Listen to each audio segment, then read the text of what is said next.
What we see with our customers is that the cleaning department is the one that nobody wants to talk about. It's like an unwanted person, and surely not there where you as a company person take pride. For many, it is the one area where change is difficult, because change costs money, and who wants to invest in an area with this kind of perception?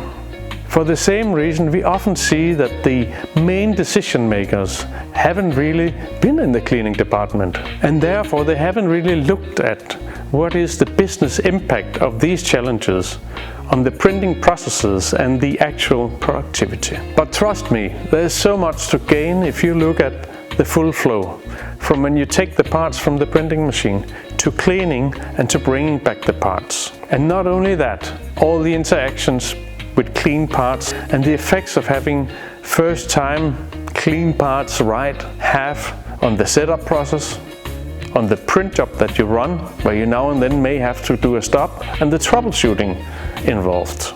What we often see missing is the holistic approach to the processes we have around cleaning and the cleaning department, but also the print production.